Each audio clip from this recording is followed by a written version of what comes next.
Have you ever felt forgotten, like life passed you by while others moved ahead?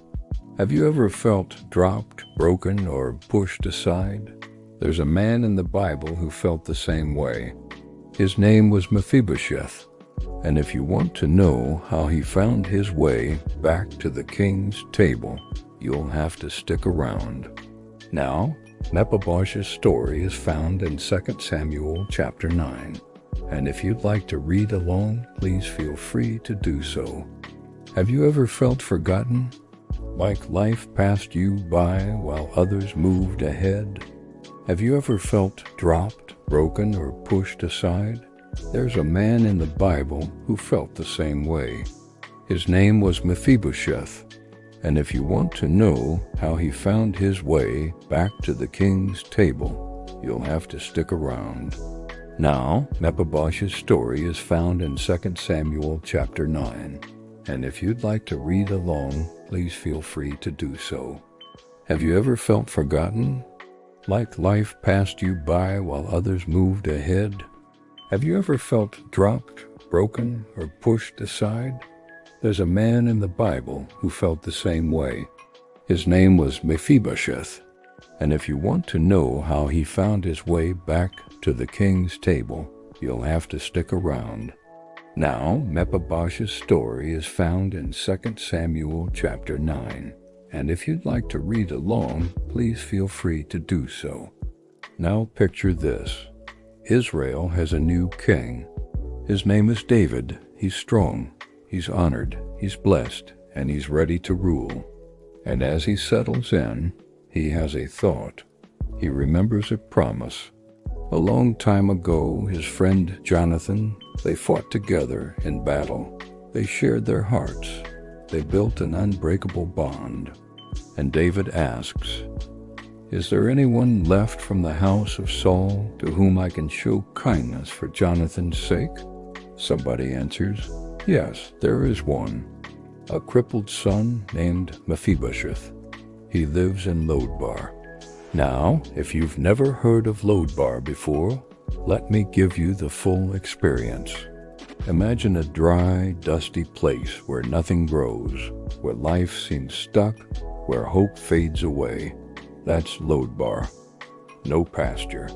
So David sends a team. "Bring him to Jerusalem," he says. "Bring him to me."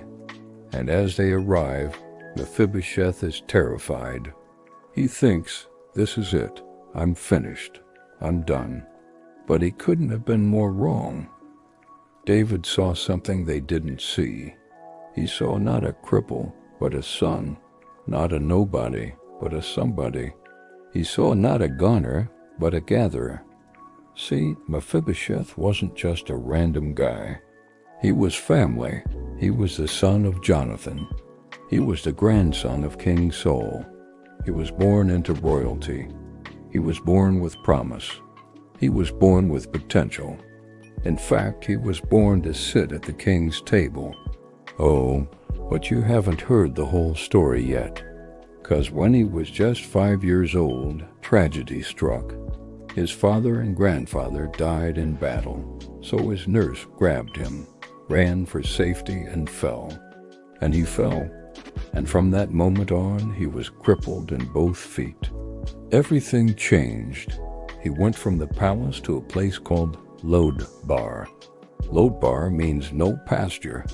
It was a dry place, a forgotten place, a place where dreams don't grow. There he lived, hidden away in the house of another man. No throne, no title, no future, just silence.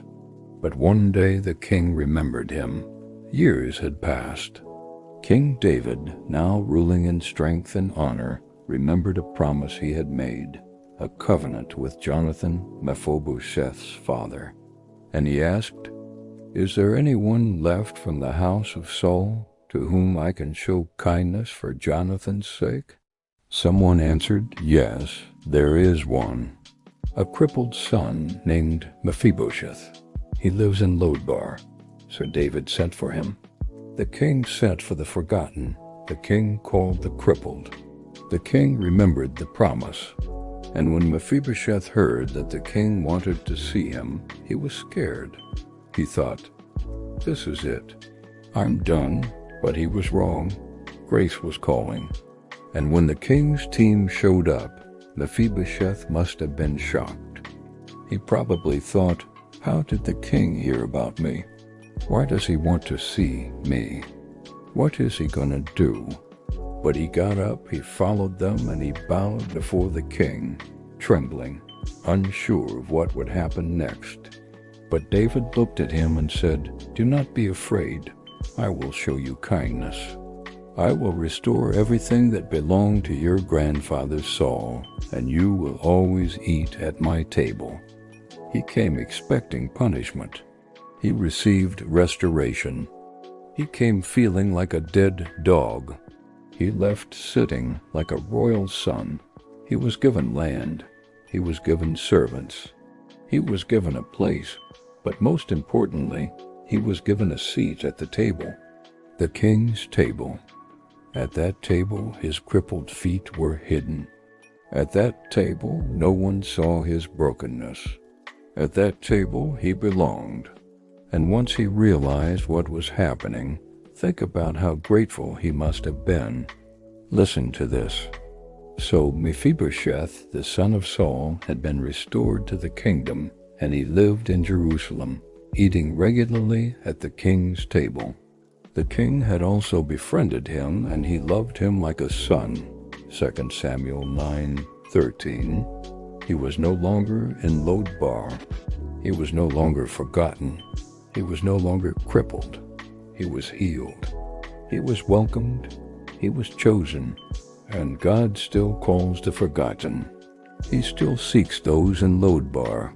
He still remembers his promises. Look at the words of Isaiah. "No more will the redeemed of Jacob be a reproach or an offense to the tribe of Israel. The mountains of Israel will be a peaceful pasture, and the high places will be used for lying down. No more will it be a place of sharp, pointed rocks and a spur for the house of Israel, but it will be a place of fish ponds and streams. Then on its borders will lie the highway for the remnant of Israel as people, whom God will bring back from exile." Isaiah 56:4-7-8. God says, "I will bring them back. They will not be ashamed anymore. I will restore what the caterpillar has eaten. I will restore the years the locust has eaten." It doesn't matter what you've been through. It doesn't matter how long it's been going on. It doesn't matter how dry things have gotten. It doesn't matter how crippled you feel. Your condition doesn't cancel your covenant. Your weakness doesn't stop your worth. Your pain doesn't erase your promise. Mephibosheth didn't earn restoration. He received it because of covenant. And we are in covenant with God through Jesus Christ. That covenant still speaks. That covenant still restores. That covenant still invites us to the table. Because even if you feel forgotten, God hasn't forgotten you. Even if you feel lost, God hasn't lost you. Even if you feel broken, God hasn't abandoned you. You may be in Lodebar right now, but you're not staying there. The table is waiting. The king is calling. Will you answer? Will you leave Lodebar today and walk into your destiny? Will you take your rightful place at the king's table? Say this aloud. Lord, I receive your invitation. Bring me out of Lodebar. Restore what I've lost. Seat me at your table. If you believe that, say it again. Restoration is mine. Now type it in the comments. Let your faith speak. And if this word touched your heart, share it, because somebody else needs to hear this today. You will not die in Lodebar. You will not be forgotten. You will not be disqualified. You are remembered.